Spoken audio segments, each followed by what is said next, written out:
At least 15 people killed, dozens injured when a man rammed a rented truck into a crowd on Bourbon Street just hours into the new year. Suspect identified as a 42-year-old Texas native and U.S. Army veteran who died in exchange of gunfire with the police. The FBI says the suspect was inspired by ISIS, posting videos online just before the attack saying he had, quote, a desire to kill. This morning, authorities are racing to learn whether the attack was part of a larger international plot. Some of the victims include an 18-year-old from Mississippi about to start nursing school, a young mother teaching her son to read, a father of two decided to go to Bourbon Street on a whim, and a former college football star home for the holidays.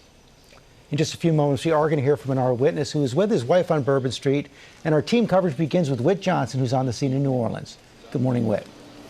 George, good morning. This is the intersection behind me here on Bourbon Street where the suspect drove his truck onto the sidewalk and carried out his deadly rampage. And it is a haunting sight this morning. Bourbon Street, usually a place of joy and celebration, but now it's an active crime scene.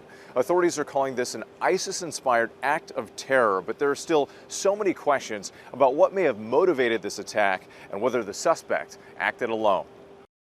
That is the people that got hit by this car. Law enforcement reviewing this surveillance footage this morning, showing the driver slowly approaching Bourbon and Canal Street around 3:15 a.m. New Year's Day before he takes a sharp right turn, driving onto the sidewalk, plowing into pedestrians, killing 15, injuring scores of others. You just heard this squeal and like the rev of an engine and then this huge loud impact and then the people screaming. I have at least 6 casualties.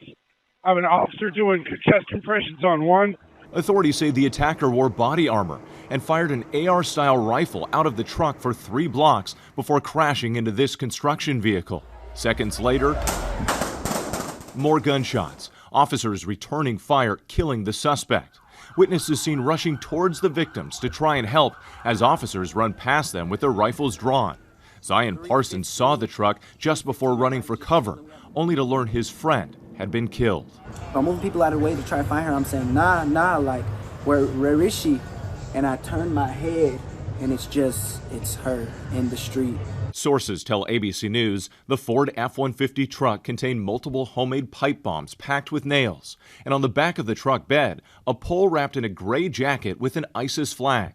He was hell-bent on creating the carnage and the damage that he did. Jimmy Cothran was with his friends celebrating the new year. What we saw was insanity. I mean, something out of a movie. The graphic nature of it, and it was unbelievable. Literally no barricades were up on any of the streets all night long. Authorities identifying the suspect as 42-year-old Shamsuddin Jabbar, a U.S.-born citizen and Army veteran from Texas. The vehicle he allegedly used as a weapon was rented in Texas through the car-sharing app Turo.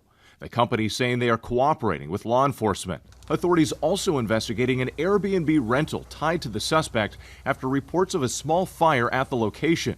Sources confirming bomb-making materials were found in the residence. Good evening. I'm Shamsuddin Jabbar, property manager with Blue Meadow Properties and team lead at the Midas Group at Core Realty. I just want to say hello. Overnight, ABC News learning he had posted videos online in recent years promoting his real estate business. He was an employee for the consulting firm Deloitte since 2021. The company saying they are outraged by this shameful and senseless act of violence.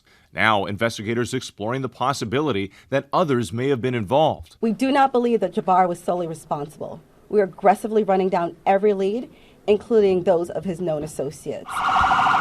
This morning, Bourbon Street remains a crime scene, the most crowded area in a city that's set to host the Sugar Bowl tonight and the Super Bowl next month. Now, growing questions about security and why bollards and barricades were not properly set up.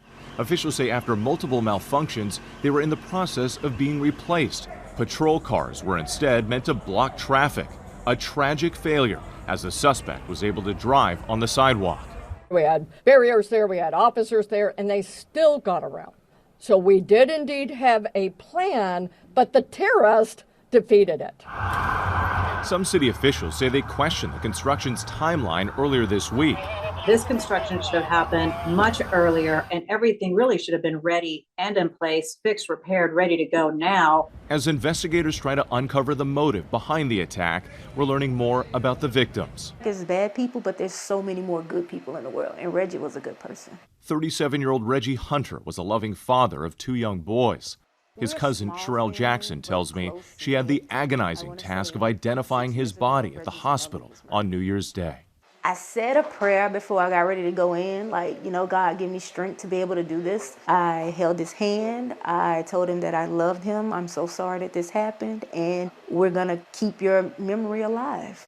Yes, George, there are multiple locations that authorities are looking at, and one of those, as you noted, was this Airbnb linked to the suspect not far from here.